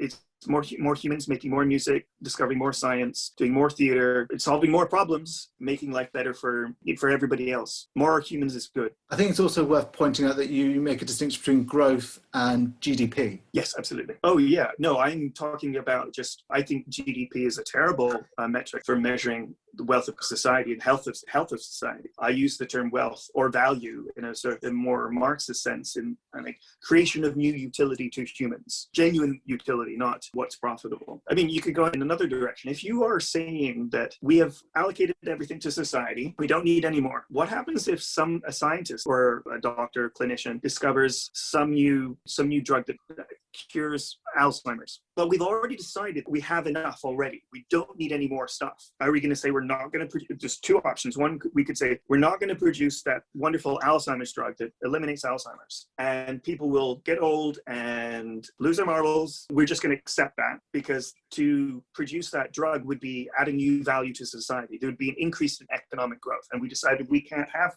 any more economic growth. So we're just going to have to suffer through that. Or we say, oh no, that's a really awesome thing. We're going to have to give up this degrowth society. We're going to have to grow. Or you could say, oh, this is wonderful. We'll have to give up something else, some other part of production in society in order to allow us to produce this new good that we have decided is really, really useful and we want it, but we are going to maintain the limit to growth. So we have to give up something else. But we've already decided that we have enough. So that means that everything that we're producing is useful. So there's nothing that we can give up in order to produce this other good that we've decided to be useful. So in a society of degrowth, you are saying that there will never be any new science, that there will be never any new medical advancement, that there will never be any development there will never be any progress. One, I don't see humans supporting that. I think it would very quickly be a society that would overthrow whoever tried to impose that. Secondly, I don't think it's in any way desirable. Progress allows us to live better lives, live longer. One day soon, hopefully, we will get rid of Alzheimer's disease, and that'll be a wonderful thing. Is there any possibility, and I didn't plan this question, that, I guess there's a literature on degrowth, and you give a particular characterization of what degrowth means. But is there a consensus on what degrowth means? And I ask that because it just comes to mind really that in one sense, I'm sympathetic to the idea of degrowth if it means this, that an economy isn't fueled by debt, which creates the kind of insecurity that forces corporations to seek profit. And then that's when profit seeking spirals out of control. So I agree that if we can organize a society that isn't characterized by a profit seeking at the short-term profit seeking at the expense of long-term aims, then I agree with that degrowth. It is good, and that we should try to organize a society in line with it. And is that a fair way to interpret that concept, or does it contradict a general consensus? And what's your view on that? The society that I have sort of outlined of my vision of what the good society would be one that continues to grow, continues to produce new wealth for the benefit of humanity, but would not have any profit, therefore would not have any debt. And that was your question. There's the society that I'm imagining that has no profit, has no debt, and continues to grow and doesn't have negative ecological impacts. Or rather, put it another way, if we discover new sources of ecological impact, there are no incentives in place in the society to continue to produce those ecological challenges. And that's not degrowth. Degrowth is that's socialist growth. I guess this is more of a comment really, and you can move on to the other questions. But Sally asked a while back about UBI, Universal Basic Income. In that exchange, the discussion seemed to centre on something that was perceived as attention. So on the one hand, you have UBI, and on the other hand, you have investment that creates jobs where people can make a positive contribution to society that also tackles climate change. And I just wanted to point out really what my opinion is, that the two things are compatible. So you can both do massive public investment to create jobs targeted against climate change, and as a reserve maintain UBI. And actually that combination seems to be the most effective, because your worry about UBI was that the amount of money that it would require is so enormous that it's just unrealistic. But if you have a situation where jobs are created and where those jobs then themselves contribute to the wealth of the society and the world by producing stuff that's useful resources, then that absorbs the voluntary unemployed, the people, the unemployed who don't volunteer to be unemployed, or they don't have a choice in the matter. And then the remaining people who the UBI is going to be beneficial to would be people who don't have a choice about being employed. I don't know, people who would need to have childcare commitments over work and things like that. That combination seems to me to be compatible. Well, then the cost is even larger, because you're basically doubling. What I was saying is I would rather spend the vast sums that would go to a UBI to spend that on clean infrastructure spending. It would be doubling of that, which would make it even harder to make that ask on the owners of capital to just freely give that up. So I don't think I agree with that, because creation of jobs where people are working, making a contribution to the economy, which means creating real resources, itself creates wealth. So you can, in that sense, you can grow out of the debt that you're creating. So there's that perspective. And there's also the view, which is becoming more and more predominant, called modern monetary theory, which only really applies to the USA. It's a theory about the way that finance works, not finance, government spending. So the idea is that governments spend first and then tax. And the idea is that it's not the requirement of the government to seek funding before it spends. It doesn't have to borrow from other countries or private banks, and it doesn't have to tax the wealthy. It spends first, and then the tax is a way of reducing the amount of money in the system to avoid inflation. That's the basic principle, and there's obviously a lot of complications there. But that basic idea that the government has to first find funds and then spend it doesn't necessarily apply, I don't think. Okay, we could spend a whole other evening discussing on the merits or demerits of MMT, or modern monetary theory. I'll just say that I think, like UBI, MMT is another, with one quick fix, we can do an end run around the class struggle. That it's not untrue that governments, so long as they're monetary sovereigns, can effectively print more money. What is absolutely true is that a program of MMT would have a negative impact on the wealth of elites. And that if there's a belief that we can engage in modern monetary theory policies in order to avoid the class struggle that is required to impose the significant taxation on elites in order to do what we would like to do, whether decent public spending or ensure high wages in workplaces or whatever, it's a grave error. Because the reason why elites don't want to have high wages for everybody and don't want generous welfare spending is because it impinges on their wealth. And MMT would have a negative impact on their wealth as well. And so it's trying to do an end run around a class struggle. We have no choice but to engage in class struggle, I would say. So one thing I just wanted to sort of ask about, which was really about how your book Austerity Ecology really relates to People's Republic of Walmart, because I think in some ways they're both books about economic planning. So that was kind of just one of the things I was going to raise. And then the second bit was about, with sort of pending threats of sort of ecological catastrophe, it might be tempting to say that we need a sort of suspension of democracy and instead of a rule by experts. So why is democracy sort of a fundamental part of your project? It would be wrong to say that the People's Republic of Walmart is a sequel to Austerity Ecology, because it's a project of both myself and Michał Rozworski, and backstory to the development of the book is that we both were thinking about writing a book along these lines independently, and then we decided to work together on it. Or rather, in fact, if anything, Michał and I met for beers, and I had too many beers, and I realized as I was walking home, I guess I've agreed to write a book again.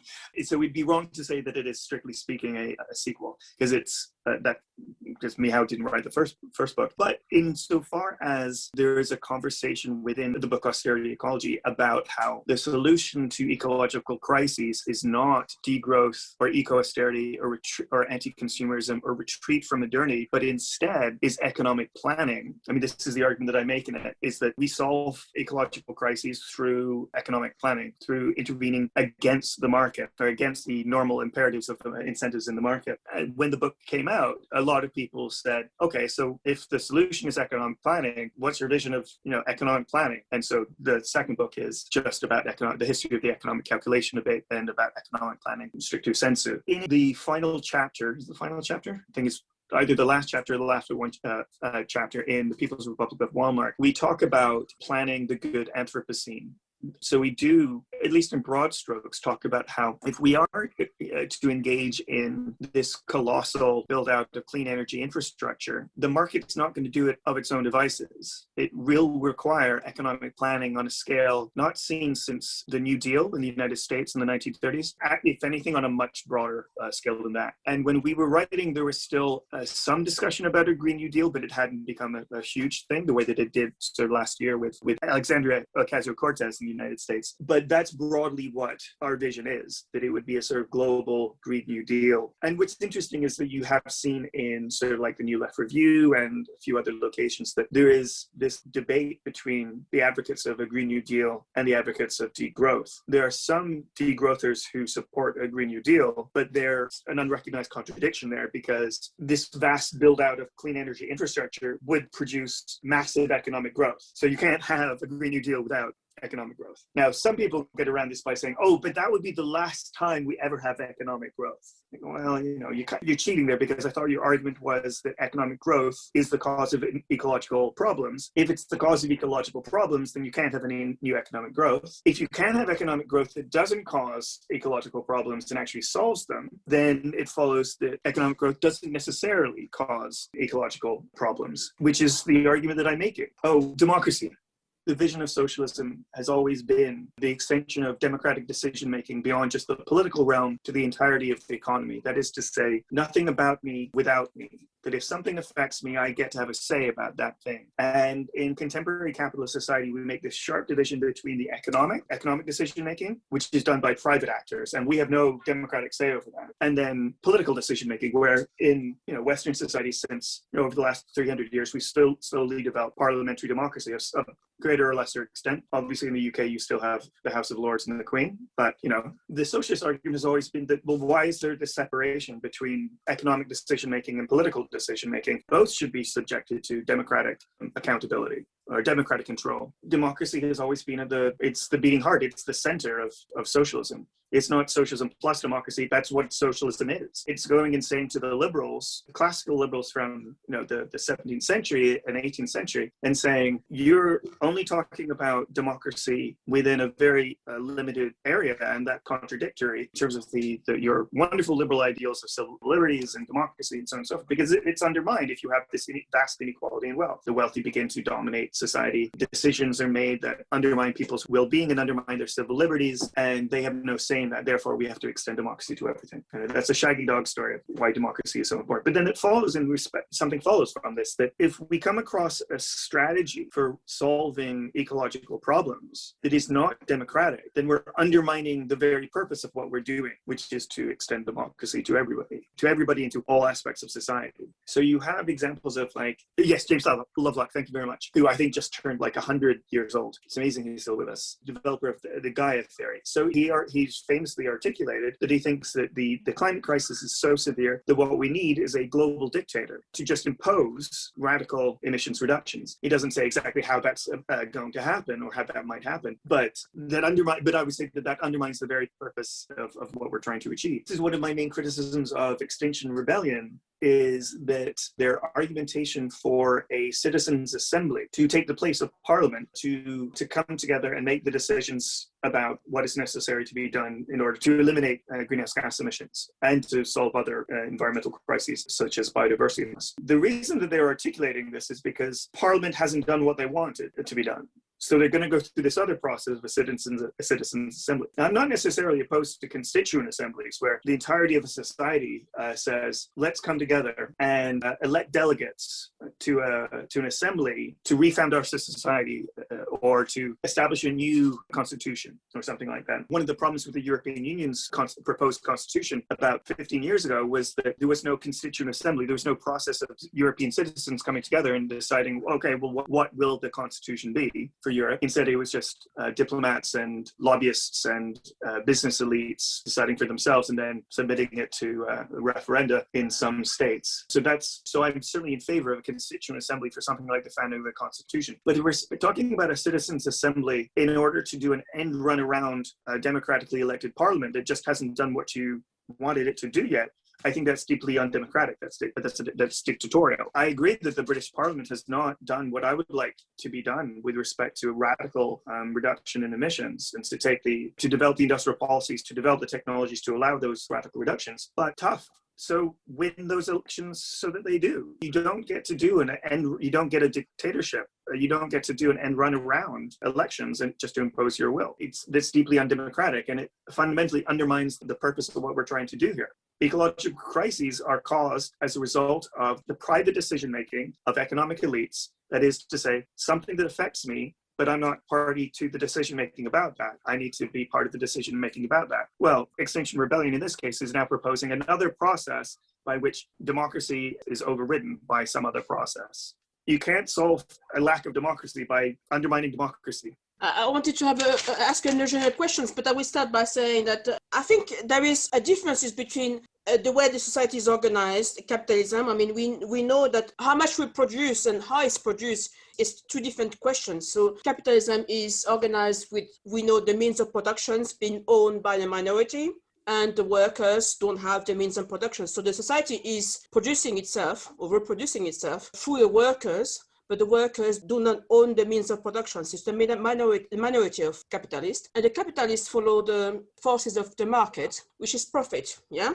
So one of the good things about capitalism is because of the way that it's organized through the minority owning the means of productions, we also have a production which is very collaborative. This is for the first time in history, we have abundance, the rate of production is increasing because of the collaboration between the members of capitalist society. That's the good things about capitalism, is that because of the, of collaborative way of producing society. So I wouldn't, for example, go to a society where we go back. I love gardening. I mean, I'm an older woman, so I'm starting to go into the gardening things. I always thought gardening is for old people, and yeah, I can assure you it's for old people. So I love gardening nowadays. It allows me to think. When I hear people say, well, we should go back to having a little garden in the back of the house, it's just so wrong, because gardening will never produce as much as collaborative society that is capitalism. But the problem with capitalism, and what Marx was, the reason why Marx was ended up being anti-capitalist, is that he recognized that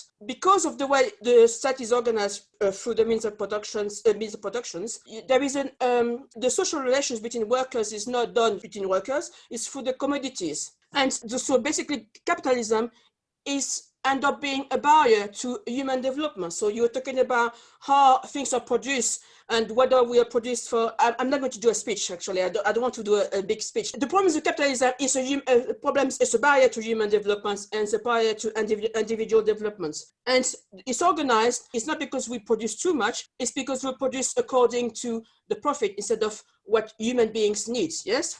My problem is that in your ideas of controlling ecological stuff, you're arguing that you're going to have a collaboration between people to force them through the market to produce in an ecological way. And I'm thinking, how are you going to do that? I mean, the capitalists, it's not as if the capitalists are bad people and they want to oppress people.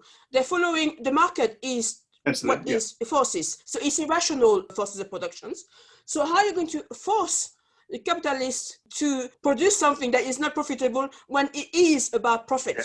So there is, I think there's a big contradiction. Yeah, absolutely. Oh, okay, so. Yeah. Oh, okay, absolutely, fantastic. That's exactly what I'm saying. I do think that we need to be subtle here in the sense that there is the society that I would like to see developed ultimate one day, a society with zero markets anywhere, where all humanity completely just collaboratively produces everything.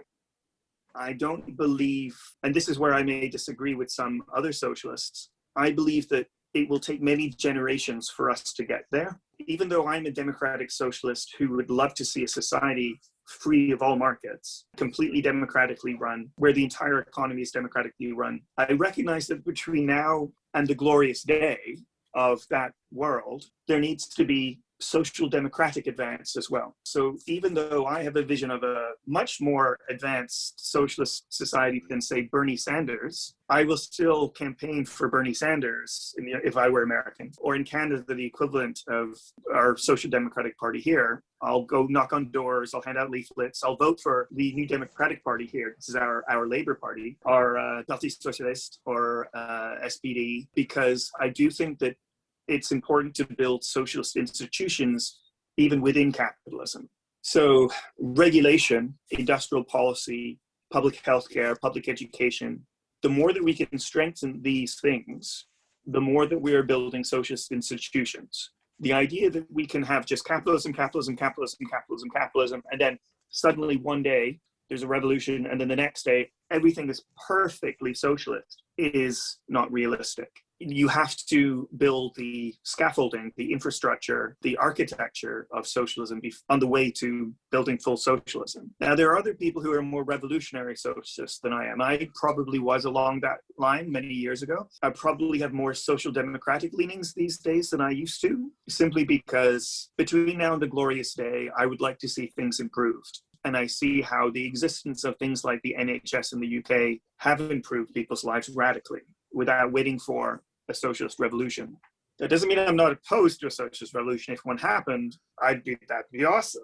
That'd be great. At the same time, the reason I'm not simply a social democrat in saying, well, it's enough to vote for the Labour Party, it's enough to vote for the NDP or the SPD or the Parti Socialist in France, for these parties to just steadily improve the situation over the years. The problem there is that the social democratic parties around the world have no theory as to why neoliberalism happened. If it were simply easy enough to steadily have reform after reform, improvement after improvement, year after year, then why did we stop having those improvements in the 1970s and 1980s? Why did the neoliberal revolution happen? Social democracy does not have an analysis as to what happened within a Keynesian, welfarist, European and North American society of full employment and wide-scale economic planning, but not fully, where they didn't completely euthanize market relations. There would be a steady growth of new locuses of power that would then undermine the gains within social democracy. Christine, I'm sure the next thing you'll say, but isn't that a contradiction? How do you overcome that? I say, I don't know. I really don't know.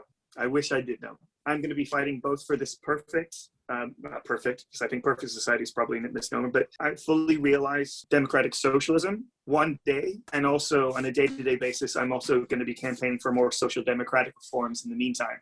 And I hope in the process of doing that, we as a society, as once the working class begins to be more militant again, I don't think there's anything is really going to substantially change until we have a much more active and militant working class organized through trade unions. What I'm hoping is that in the process of that reemergence of working class militancy, that we will have both much more radical, far-reaching social democratic reforms that point to a much more far-reaching, genuinely fully realized democratic socialism. I'm not against any ideas that will improve things while we are at the moment. And I think it would be kind of unrealistic to think that we go from capitalism to a new society just like in one day.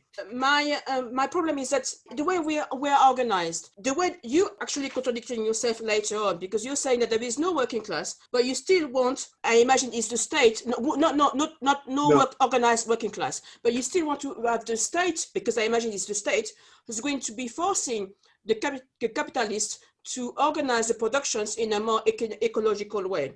So, and the state is representing whom? How are you going to have a state strong enough? Because at the end of the day, the state works not for the working class interest, not for the environment interest. The state's following the interests of the capitalists. How are you going to have, without organized working class and without a strong test, how are you going to have the capitalist going to improve and produce in an ecological way? I mean, there's a lot of holes. There would be holes if that's what I was saying. Okay. But what I had said just a few minutes ago is that I don't think anything will change until there is a much more militant, mobilized working class. That militant, mobilized working class can then put its demands upon the state to deliver this, or even begin to organize some of these things directly. I mean, there have been many examples throughout the 20th century where socialist demands are not simply realized through the state, but through the self-activity of the working class. You've hit the nail on the head. That is what I'm calling for. In fact, one of the reasons that I have my critique of much of the Green Left in its focus on degrowth and small is beautiful is not merely because it's wrong, but also because it's a distraction from what must be done, which is the long, hard slog, often boring work of rebuilding working class militancy in order to deliver this. I certainly do not expect the state will magically of its own volition magically deliver wonderful world of clean infrastructure without a movement on the part of working people. So I would rather say, instead of wasting your time campaigning for there to be no more airplanes, how about you spend your time organizing your workplace into a union? If you're in a union, get more militant, be more active, work with your fellow workers to articulate plans for decarbonization in your sector, work with through trade unions and members of more expressly the members of trade unions to articulate realistic Green New Deal programs in your locale and in your nation and at a global level. That's the pathway that I'm talking about. It is through working class militancy, not through the state alone. One thing I would say is that we might disagree here is that my thinking on the nature of the state has changed over the years. I think that the state fluctuates between an instrument purely of ruling class power and an instrument that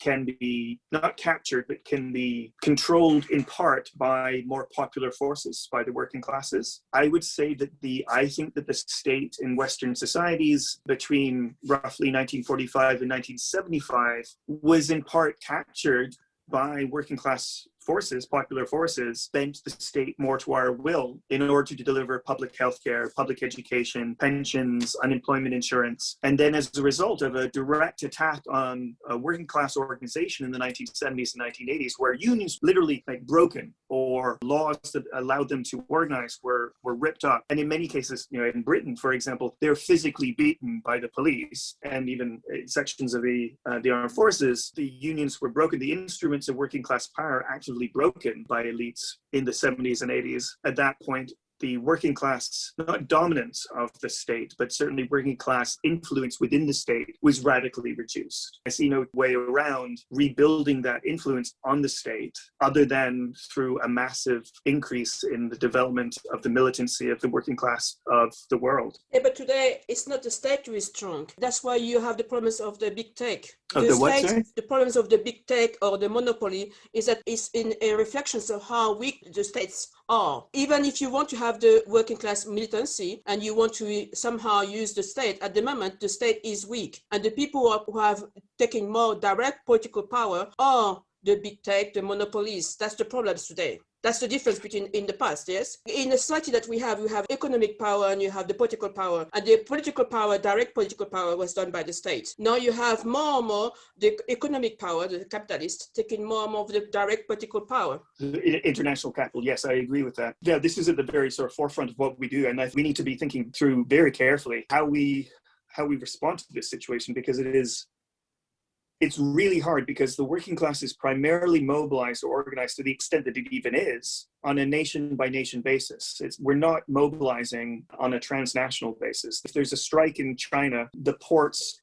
on the west coast of America are not saying we refuse to unload ships from China. That's the sort of thing that we need to be doing before we can really impose our will on capital. One quibble I would say with what you say is, I think the power of states has been undermined by globalization and the flow of international capital to some extent. I wouldn't go so far as to say that states are weak. There would be a bit of a nuance there, and I would say that we should be very careful to say that the state has shrunk as a result of neoliberalism. The proportion of GDP spending by the state as compared to the proportion of GDP spending in the private sector hasn't really changed since the 1970s or 1980s. Perhaps it's gone down a little bit in some countries. In other countries, it's actually increased. What we should say instead is that what the state spends on is radically different. So instead of the state spending robustly on healthcare or education or even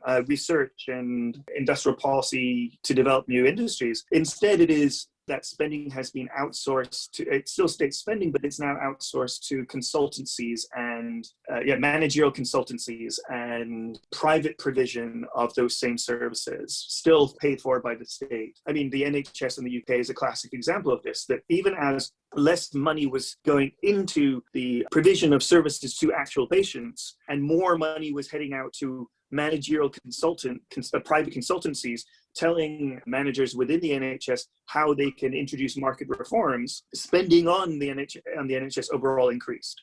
So the public service itself has declined, even as spending has increased, because a lot of that state spending has been sort of redirected to their pals in defense of capital, in service of capital. So that's the one nuance I would say, that I don't know if the state is necessarily weaker. If by weaker we say less state spending, because there has not necessarily been less state spending. It is weaker if we say by weakness we mean it isn't doing what it used to do in terms of welfare. And I would say I would agree that it's weaker if we mean that state capacity overall is undermined by flows of international capital. Yes, if Bernie Sanders had been elected and somehow managed to convince Congress to implement his program of significant public investment, well, at that point, international capital would would engage in capital flight, other forms of economic sabotage to undermine his ability to do this. We saw this with, great example of this would be François Mitterrand in France in the early 1980s, the socialist president, who was elected on a sort of very left-wing program in coalition with the Communist Party, but within 1 or 2 years of being elected, he had to reverse course and, was almost like the Margaret Thatcher of France, in terms of the level of austerity that he imposed, not because I think he personally believed in it, but because due to capital flight and economic sabotage. So in that sense, I agree with you, the state is weaker. What do we do about that? God, that is the number one issue that we on the left should be talking about. I think right now, the most important sections of the working class are within the People's Republic of China. It is interesting to note that it's hard sometimes to trust the data around days off due to strike because of the authoritarian nature of the state, and we don't know how to trust the data coming out of China, but it does seem to be the case that there are thousands of illegal strike actions that are taking place every month across China. I think that's very, very interesting. I would go into, if I were director of strategy for unions in the United States and Canada, I would say I think one of the priorities would be setting up informal underground links to free trade union organizers in China to engage in solidarity actions on the West Coast ports of North America, I would be organizing within the tech sector, particularly places like Amazon and Google, in solidarity with warehouse workers, because Amazon is increasingly a key node of production in the same way that sort of refineries and ports used to be in the 1950s. And that would begin to, like that cross-border working class solidarity at key nodes of production in contemporary capitalism would begin to have a level of militancy where we could begin to flex our muscles, where we could begin to impose our demands on international capital, regardless of whatever the local state had to say about it. But my God, those are like enormous dreams that I have. I don't certainly expect them to be realistically enacted anytime soon. You say capitalism in part needs a militant working class to force it to innovate. So this is the relationship between innovation and technology. I thought it was a really interesting point. Thank you very much. It's been very thought-provoking, a really interesting talk. My question was kind of a pragmatic political one, which is something that personally I'm kind of wrestling with at the moment, which is if you imagine that the human society and the human race is on board a massive train and we're not really in control of the direction of it. What I quite admire, and something which makes austerity ecology different, qualitatively different from something like Thatcherism or the austerity politics of the Conservatives in the UK, for example, is that it's generated by a real demand to not be aboard this train, which is hurtling towards something that people think is something potentially dangerous. There's kind of two issues with this analogy. Is firstly, how do you get people on board with this kind of view? Probably the most empathetic people are reacting against something that they see as the entanglement between capitalist marvels and capitalist menaces. And then secondly, I think that this is, you don't need to answer this, but this is similar to what Christine was saying about how when the drivers of the train are the ones telling you, the passengers, to sit down and behave in a certain way, it makes your ability to maneuver that train even more difficult. So that point of people wanting to be austere towards ecology becomes something which is like even more powerful an ecological point. That's a really great sort of analogy there, Harvey. Do you want to do Richard as well? Oh, sorry. And then you can wrap up with that. Just a quick one back to Malthusianism. I don't really think it's fair to say there's a direct correspondence between degrowth ideology and Malthusianism, because essentially Malthusianism says that there's an inevitability about population growth and that it will always outstrip production. But if you look at the current data, that's just simply wrong. So like most industrialized countries the population is stable. There are some countries where population is declining. And if there's any one thing that we can point to and say what's causing this change in sort of the dynamics of human population, it's education, and especially empowering women and giving women economic alternatives to motherhood. So I just wanted to contest that idea that there's some essential correspondence between Malthusianism and degrowth, because I think Malthusianism is going to become increasingly irrelevant as a concept, because increasingly it's just false, statistically. You have a challenge of wrapping it all up with all those questions.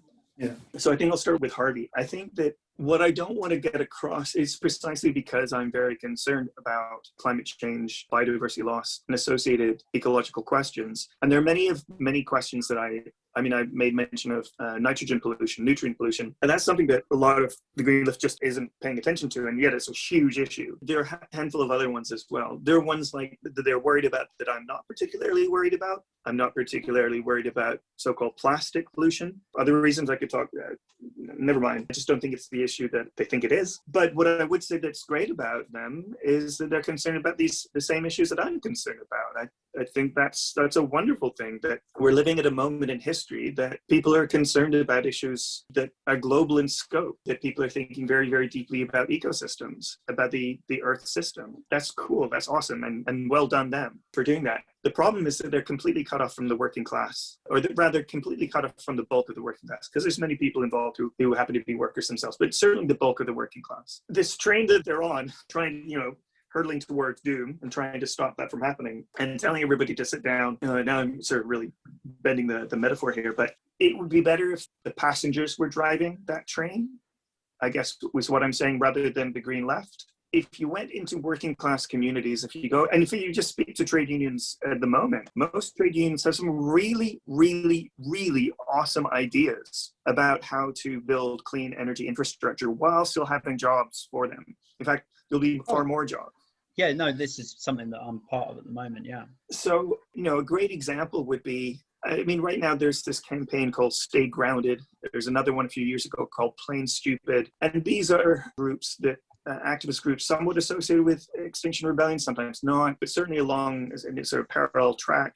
And the aim of it is to end aviation, that we should stay grounded. There shouldn't be any more aviation. If you went and you spoke to anybody in the incredibly militant and amazing American Flight Attendants Association, under the real sort of militant leader, Sarah Nelson, who's just like incredible militant union leader, and you read their documentation about what they see should be done with respect to climate change, they certainly don't say we should end aviation. What they say is they talk about serious options like electrification of short-haul aviation and the industrial policies that we're going to need to be able to industrialize short-haul. Now we can't electrify short-haul. Now we can't electrify long-haul, so what we need are synthetic hydrocarbons. Again, we need an industrial policy to develop that, to take those concepts from, well, they're not lab bench. I mean, they're being produced in small scales, but they certainly are being commercialized yet. And that's amazing. That's a wonderful set of ideas. The number of industrial jobs, unionized jobs that would create, brilliant. And it's so easy to make a transition from being an oil and gas worker to working for some synthetic hydrocarbon facility. And to build out the pipelines to send those synthetic hydrocarbons to different places is exactly the same skill set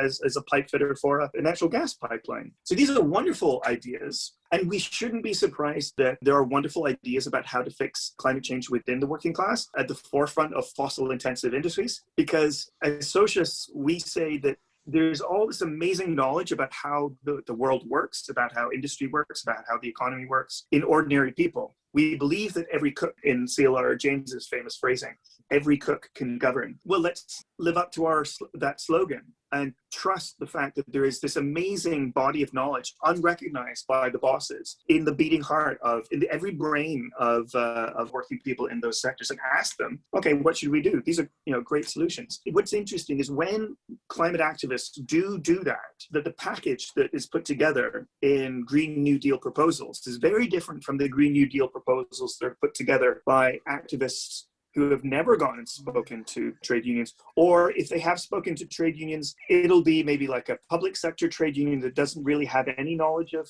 fossil-based sectors, or maybe one or two activists who are already climate activists. But when they do that, it was in Maine, in the state of Maine in the United States, there were a group of climate activists that decided to go and speak to a number of trade unions at the forefront of these fossil-intensive sectors before they came up with their Green New Deal proposal. And there was a series of demands that the union said, like, well, you need this, you need this, and you need this. One of the things that was interesting that I hadn't thought about before was they said that there's a real need to bring more support for apprenticeships in key particular areas where people may not be trained up for that yet. That's beneficial to us because that creates more jobs. Anyway, it was just a bit of a no-brainer at that point. It's like, oh yeah, sure, we'll add that into the Green New Deal proposals they put forward. Now in Maine, the unveiling of the Green New Deal for Maine had a whole bunch of trade unions on board with it. In California, where the Green New Deal activists, the climate activists didn't go and speak to trade unions beforehand, all the major private sector trade unions, not only did they oppose the Green New Deal and put out press releases denouncing it, they actually protested outside the Democratic Convention denouncing the Green New Deal, saying this is not what we want. And it was really interesting to see their press releases around this. And you look at it and you say, of course we want clean infrastructure, of course we want wind and solar, of course we want nuclear, of course we want geothermal. This is great, we'll produce. And then you think, well, but that's just what the Green New Deal is supposed to be about. Why are you protesting this? And it's because they thought that the Green New Deal was about banning aviation, that the Green New Deal was about banning hamburgers, that the Green New Deal was about banning having children. Because, of course, there are some activists that do say we can't have any more children. The Guardian, almost like on a yearly basis, there will be an article in the opinion pages of The Guardian talking about how terrible it is to have children, usually from some sort of environmental perspective. So it's kind of no wonder that conservatives who are totally opposed to climate action will take advantage of this and say, hey, the Green New Deal people, they want to ban aviation, they want to ban hamburgers, they want to ban children, because some of the climate activists do want to ban that stuff. And of course, it's completely alienating to working people. So I'd say that, yeah, to turn back to the analogy, let's have the passengers in that train that is supposed to be driving us away from the cliff, to be driven by the passengers, not some self-appointed elites calling themselves environmental activists, calling themselves concerned about the general well-being. Let's have the people themselves who the conductor. Thank you. I need to shift away from coffee now to a glass of wine. I think that's it. That's it. Yeah. Thank you so Can I much. just say I've absolutely loved tonight and find it very interesting. I know I've been on my phone quite a lot, but I've actually been telling people to come and join because I thought it was so good. So Oh wow, cool. Thanks, Neil. Do you read my books or borrow them from the library? Because I still get money if you take them out from the library, but you save a tree. I'll go and rob Bradley's house. It's not that far away. Yeah, thanks very much, Leigh. It's been a really lovely evening. And Thank you guys. You've had some amazing questions. Great back and forth. I really loved it. Yeah, thank you so much. It has been a really good discussion. I mean, lots of good. See you guys. Thank you, Leigh. Thank you. Thank you for listening. This has been the Exploding Appendix podcast. If you like this podcast and you'd like to check out more, please visit our website at www.explodingappendix.com or follow us on YouTube, Facebook, SoundCloud, Instagram or Twitter. Special thanks to Neil Philip Whitehead for editing this podcast. Exploding Appendix, Ideas and Culture with Guts.